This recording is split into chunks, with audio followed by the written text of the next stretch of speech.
sewing tutorial. Today I'm going to show you how to sew Skort Felix. The special thing about skirts is that it looks like a skirt in the front, but it's basically a pair of shorts. What I love about this pattern is that you can wear it and style it all year long. In the winter you can wear it with tights, boots and a wool sweater. In the spring and autumn you can wear it with a denim jacket or a blazer. And in summer you can just style it with an oversized shirt, a top or an oversized tee. There are two different front rise options. One is high-waisted, it goes up to your belly button, and the second one is mid-waist, which is 4 centimeters lower. I've sewn all my samples in the high-waist option because personally I think it suits my body type more. I have very short legs. But in the lookbook and also in the article photos you can find some photos of the mid-waist option too. Regarding the difficulty, I would say it is not that hard because you don't need an overlocker. The fabrics that are suitable are very easy to work with. The only thing which is a bit more difficult is the invisible zip. But I don't find it that hard to sew it in. I'm using a regular zipper foot to install my invisible zip. If you have, you can use invisible zipper presser foot, but I don't have one and it works quite well with a regular zipper presser foot, so you can use that too. To figure out your size, measure your waist and also your hip circumference. At the waist, measure the smallest point, and at the hip, figure out the widest part of your hip and butt and measure this area. Make sure that the measuring tape is not too tight, rather a bit loosely around your body, and then check in what sizes you fall. If you're lucky, you're a straight size, for example, your waist circumference is 72 centimeters and your hip circumference is 97 centimeters. That would mean you're a straight size D, but in many cases you will fall into different sizes at the waist and hips, and in that case I would recommend to adjust the pattern to your body to make sure the fit is better. I always have to do that for myself because I'm a size B at the waist and size D at the hips. I'd always recommend to adjust the pattern to your body to make sure it's not too tight or too wide at any part, and to do so please check the written instructions under modifications. In this chapter you can also learn how to lengthen the skirt if you like. The pattern was drafted for woven fabrics with up to 20% of stretch. That means that you can stretch your fabric to a maximum of 20%. If you want to check the stretch of your fabric, draw 2 points onto the fabric 10 centimeters apart, hold the first one on 0 and then pull at the other point and read how far you can stretch it. Everything up to 12 centimeters is fine.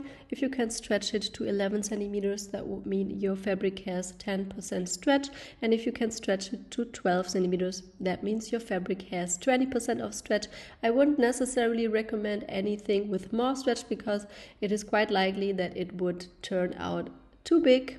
Suitable fabrics include stretch twill, linen, denim, gabardine, fake leather, cotton, poplin or stimular.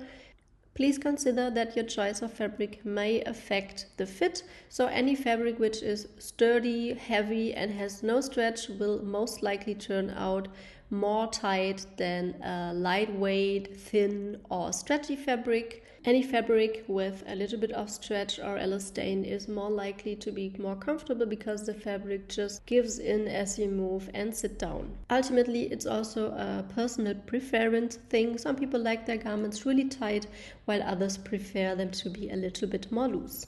I wouldn't recommend fabrics that are lightweight and particularly flowy, such as viscose poplin, double gauze or crepe. Last but not least, you will need some interfacing like H200 and also an invisible zipper that should be 20 to 24 centimeters long. Here is a little overview of all the pattern pieces that you will need. The skirt, front and back piece are needed twice, and you will always need a mirrored pair of each, and the facing is only needed once. As always, transfer the markings to the fabric with a little clip or with tailor's chalk, and also mark the positions of the darts onto the back piece. I used to cut out the dart so I can simply draw it on. Make sure to draw the marking of the dart to the wrong fabric side of the fabric, and also use a water-soluble pen.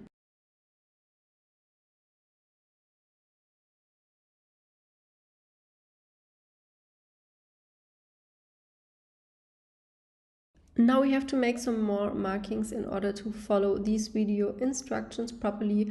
Place both skirt pieces with right fabric side facing up so they are now laying mirrored, and mark the right fabric side with 2 pins. And now additionally mark the piece which is laying on the left. The short side seam is facing to the left with some more pins, because this piece will be laying on the outside later and we need to make sure to be able to identify it during the sewing process.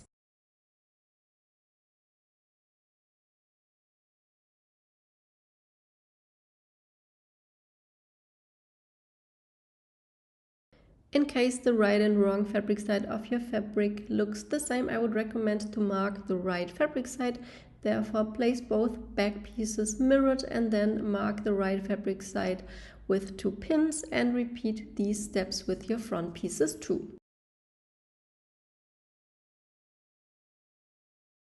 Next, we're going to reinforce the facing.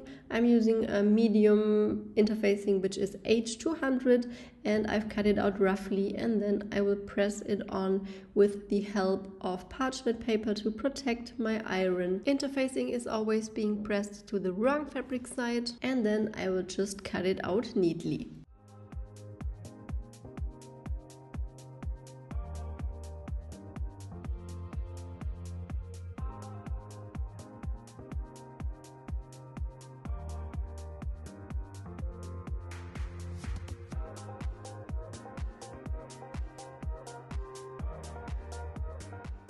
Next, we're going to sew the darts. I always find it helpful to mark the ends of the darts with 2 additional notches, and then fold your back piece lengthwise so that right fabric sides are facing, and pin it together right along the dart. Always check if you've caught the marking on both sides and correct the position of your pin if needed. Pin along the darts at both back pieces.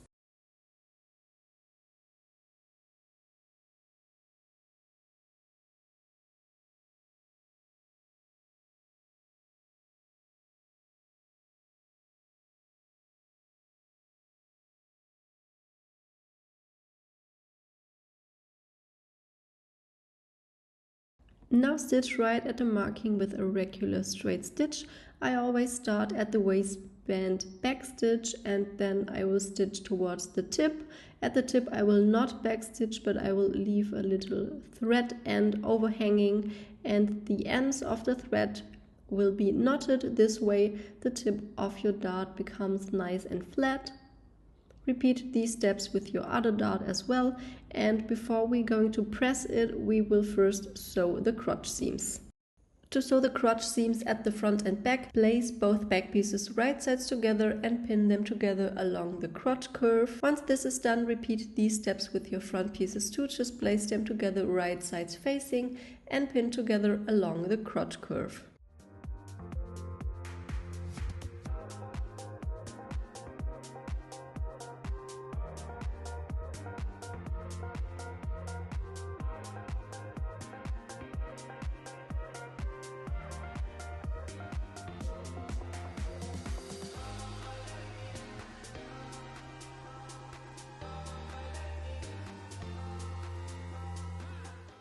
And now it's time to stitch. We're stitching with a 1 cm seam allowance and a regular straight stitch.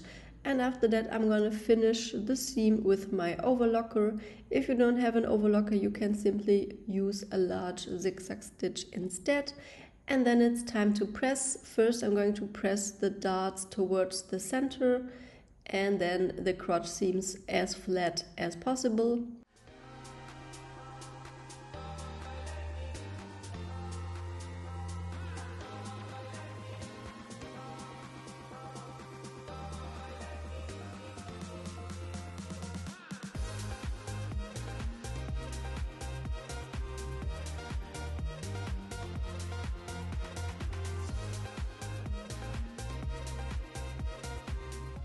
As I mentioned before, I'm going to press the darts towards the center back and the crotch seams as far as I can get.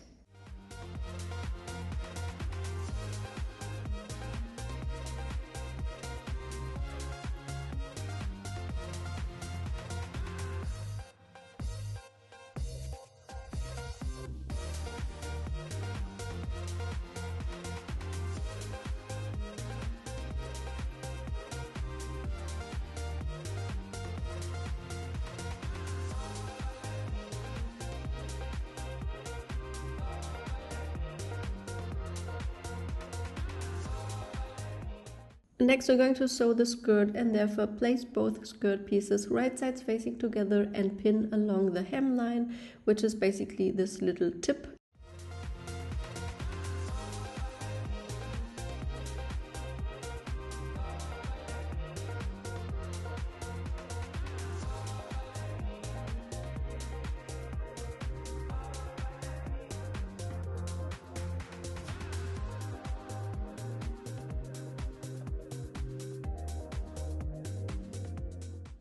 Now we're going to stitch with a 1 cm seam allowance and a regular straight stitch, and here is a tip, and once you've reached the tip, leave your needle in the fabric, lift your presser foot, rotate your fabric, and then continue sewing so that you get a nice and sharp tip, as you can see here.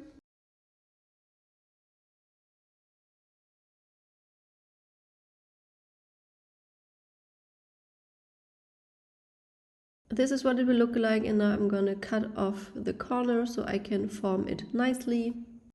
Now the short side seam and also the tip should be facing to the left, and if you fold down the upper layer we can see the skirt piece which we have marked with many pins. So basically the skirt piece which is now at the bottom is the one which will be facing outside once the skirt is finished. Now we need to understitch the seam. That means basically the seam allowance will be stitched to one of both skirt pieces, and in that case we will stitch it to the one which is laying on top, so later it will have a nice and neat look and no seam will be visible from the outside.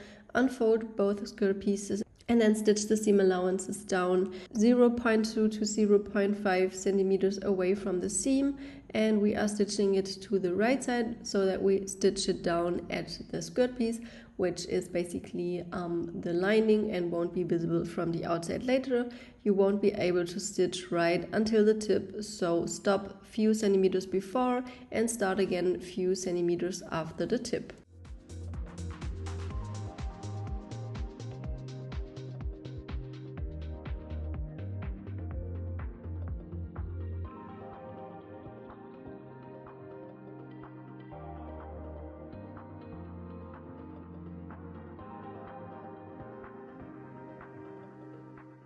And this is what it should look like now.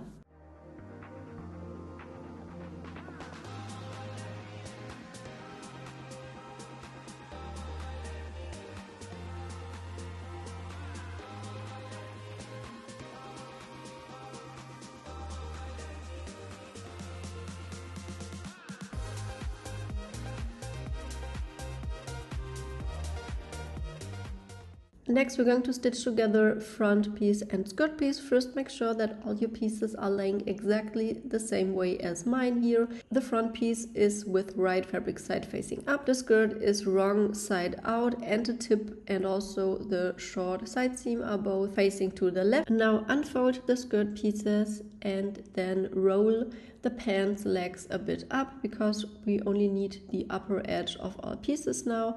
And now just grab the front piece and put it right between both skirt pieces so that the upper edges align, and then fold the other skirt layer upward. So basically the front piece is sandwiched between both skirt pieces, and then you can just pin all three layers together along the upper edge, and the two markings at the skirt pieces will match up with your front crotch seam.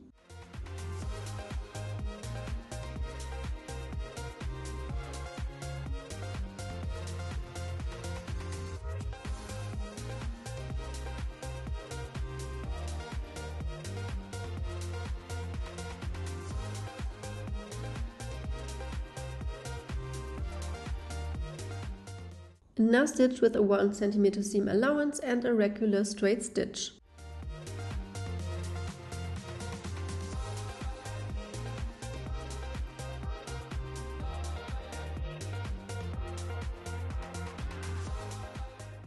Since here is a pretty strong curve, I'm going to clip in the seam allowances up to 2 mm before the seam so that it will lay nice and flat later. And then I will finish the seam with my overlocker. As always, you can just use a large zigzag stitch instead.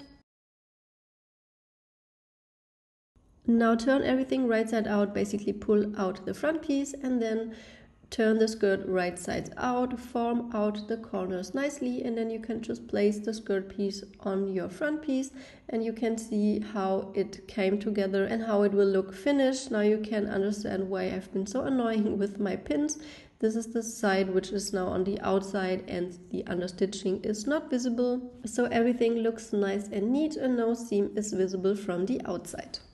Now we're going to understitch the waistband seam. I will start right at this right side, and if you unfold both skirt pieces, you can see the seam allowance, which is basically being stitched down to the lower skirt piece and the front piece.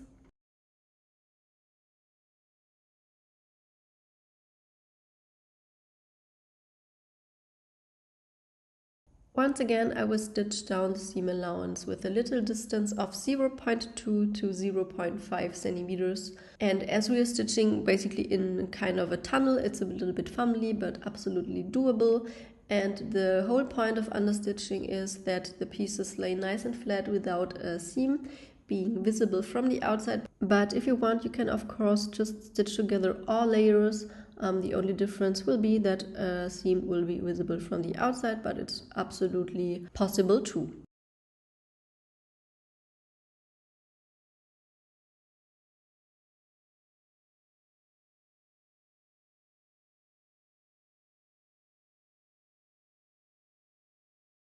Now this is what it will look like, and now it's very important to give it a good press.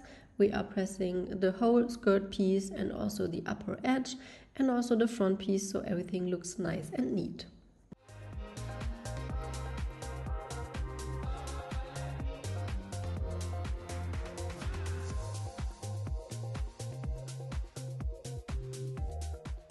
At this point, please measure the width of your front waistband as shown with the red arrow and check it against the chart below. Please make sure that the measurement is correct, and if it is more, please cut off the excess as shown with the yellow lines. Due to the understitching, the pressing and also the curved shape, it is quite likely that it has stretched out a bit.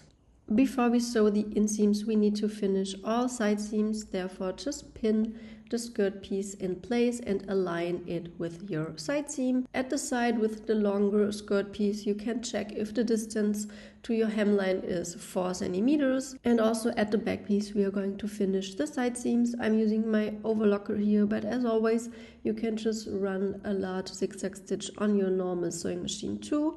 And in this step, we are finishing the side seam, and also we're stitching the skirt and front pieces together at the side so nothing can shift anymore.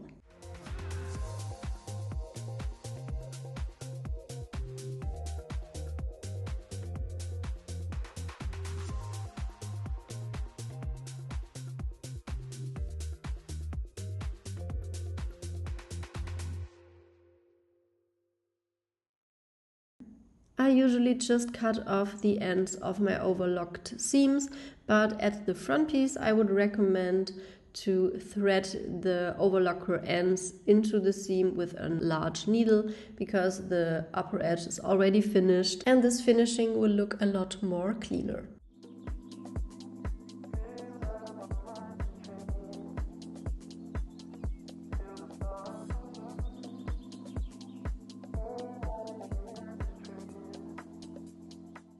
To sew the inseams, just place front and back piece together right sides facing and then pin along the inseams. The crotch seams will match up, and if you want, you can place the seam allowances here in opposite directions to avoid bulk. And then it's time to stitch with a regular straight stitch and a 1 centimeter seam allowance. and then I will finish the seam, and I will also press the seams flat.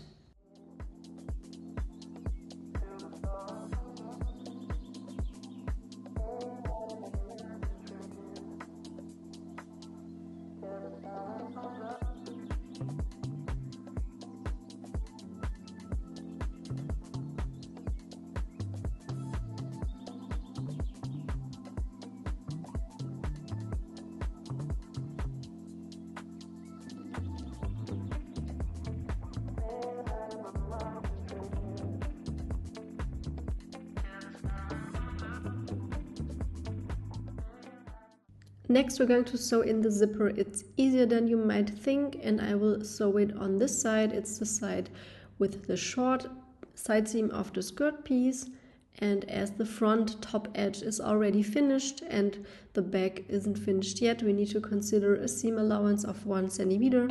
So draw a marking exactly 1 centimeter from your top edge to the right fabric side of your back piece using a water or any other soluble pen. Next, take your zipper. We're sewing in an invisible zipper, and this is the right side and this is the wrong side. If you can see the zipper teeth, then it's the wrong side of your zipper, and at the top there is a top stop. Usually it's a little piece of plastic, and the upper end of this top stop is our starting point that will match up with the marking that we just made. So the top of our top stop starts 1 centimeter beneath our top edge of our back piece. Open the zipper and then just pin it to the right fabric side of your back piece. Right fabric side and also right side of the zipper are now laying together, and I will just pin so that it lays flush with my side seam, and I will pin as far as I can get.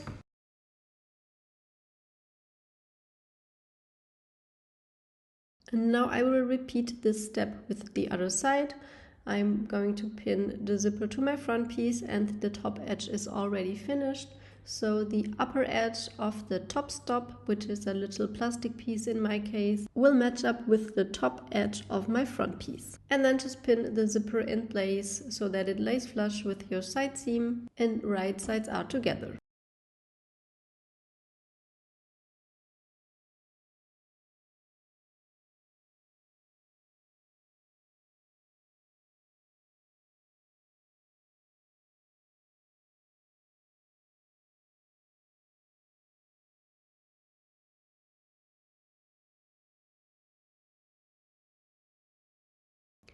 This is what it will look like, and now I'm going to sew in the zipper at the back piece first. I'm going to show you how to sew in the invisible zipper with a regular zipper foot, because I assume that the majority of you don't own a special foot, presser foot for an invisible zipper. In this first step, it's important that the position of your sewing needle is centered, and I will sew with a regular straight stitch, and I will start at the top edge and I'm stitching right at the center of the zipper band. I will stitch from the very top until 1 or 2 centimeters before the slider, and there I will back stitch. So basically don't stitch until the end of the zipper band, stop before the slider. This is what it will look like, and now I'm going to close the zipper so I can mark the height of where my previous seam ends, so I can sew in the zipper at the other side up to the exact same position. Next, I'm going to sew in the zipper at the other side, starting right at the marking. I'm stitching at the center of my zipper band, and the needle position is right at the center too, and I will stitch right until the top edge, and I will backstitch here.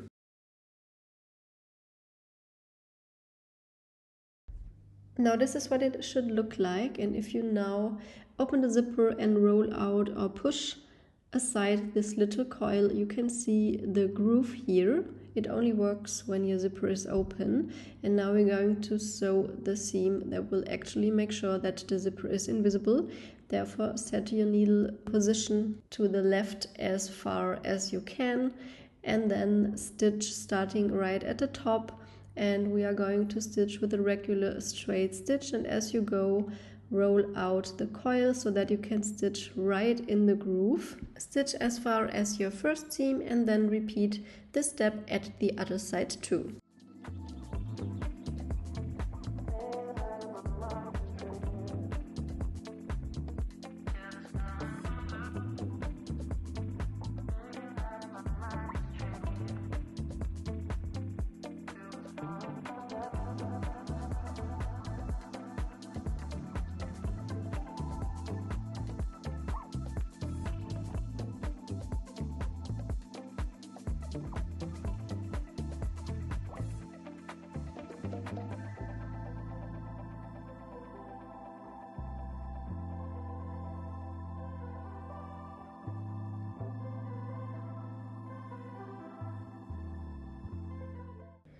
Now, as you can see, the zipper is sewn in with 2 stitch lines and one is right in the groove, and if you turn everything right side out and close the zipper, you can see that it basically disappears. And now you can also see that the back piece is protruding by 1 centimeter.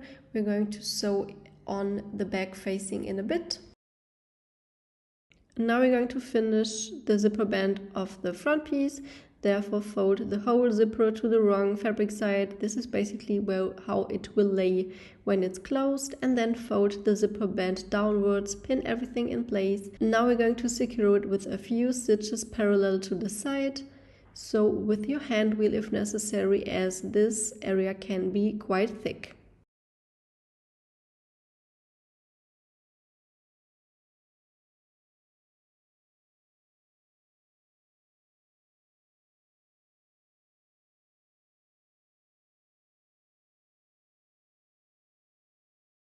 The side seam below the zipper is still open. We are now going to close it and therefore just pin everything in place, right sides facing.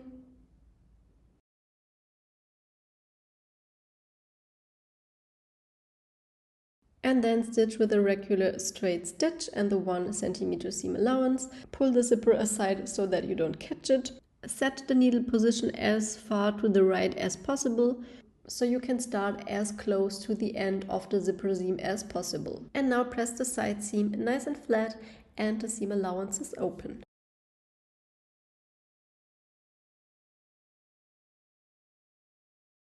Now we need the back facing, and the first thing is to finish the lower edge. I'm using my overlocker here, but you can also just run a large zigzag stitch instead. Next we're going to pin the still open side seam together right sides facing, and as we need to attach the back facing to the back upper edge in a bit, make sure that the back piece protrudes the front piece at the upper edge by 1 centimeter.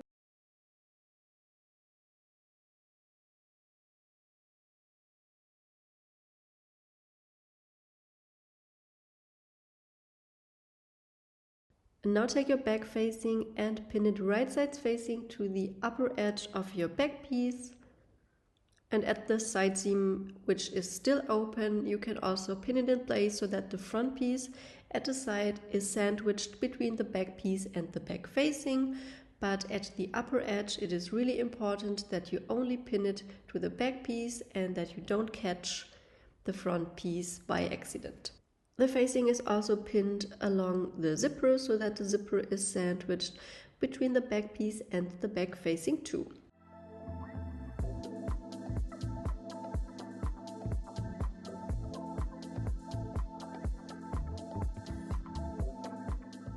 Before we stitch, make sure that you did not catch the front piece along the upper edge, that you only pinned the facing to the back piece, and then it's time to stitch. I always start at the hem and then I stitch upwards, and as here are corners, make sure as soon as you reach the corner to leave the needle in the fabric, lift your presser foot and rotate the fabric and then continue sewing. This way we will get nice and sharp corners.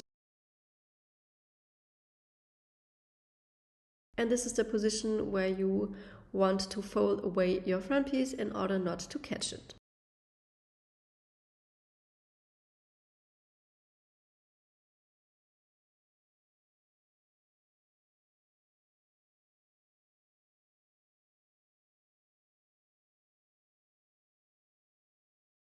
And at the other side seam there is a corner too, and here also make sure that you don't sew on or over the zipper teeth.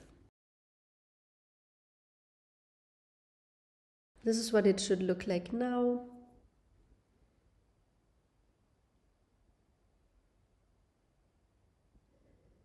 Now trim off the corners, and in this step we also cut off the excess zipper band. And as this part is a bit curved too, I clip into the seam allowances and stop approximately 2 mm before the seam, and then I will finish this seam.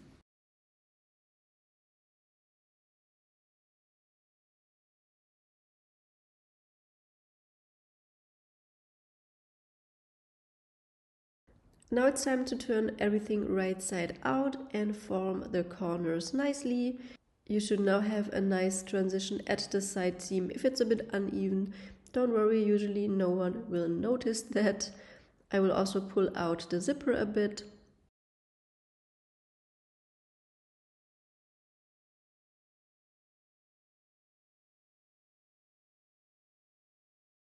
As the back facing tends to be a bit sturdy, I will understitch it too.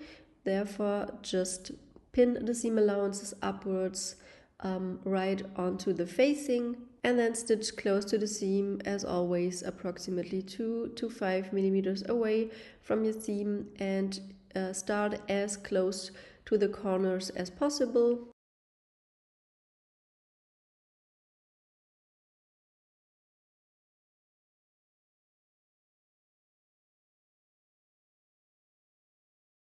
This is what it will look like. No seam will be visible from the outside.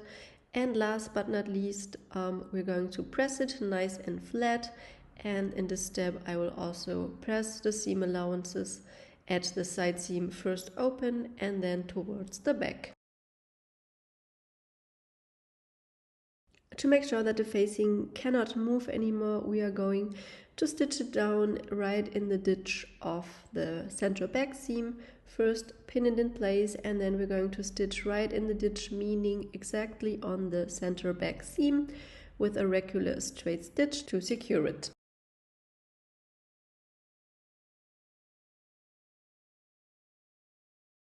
Now we only need to hem it, and the first step is to finish the raw edges at the hem with your overlocker or with a large zigzag stitch as always.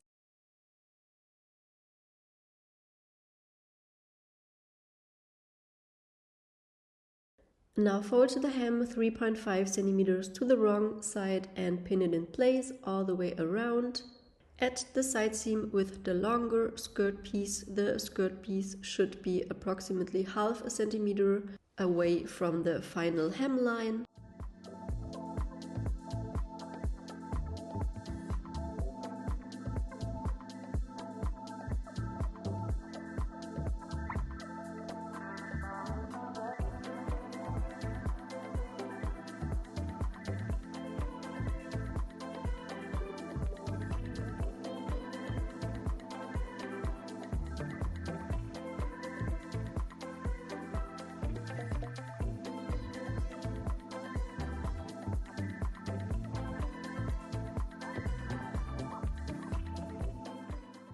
This is what it will look like, and to hem it at the side with the longer skirt piece, we will start right under the skirt piece, right here, and then we'll stitch all the way around, and we will stop a few millimeters before the skirt piece. I'm sewing with a regular straight stitch and a distance to the hem edge of 2.5 to 3 centimeters. Once you're done, the last step is to press everything nice and flat, and that was the last step. I really hope you enjoy your new skirt, and I hope that this video tutorial was helpful. If you're going to post your Felix on any social media, make sure to use the hashtag Sewingmachina Felix so others and I can find it.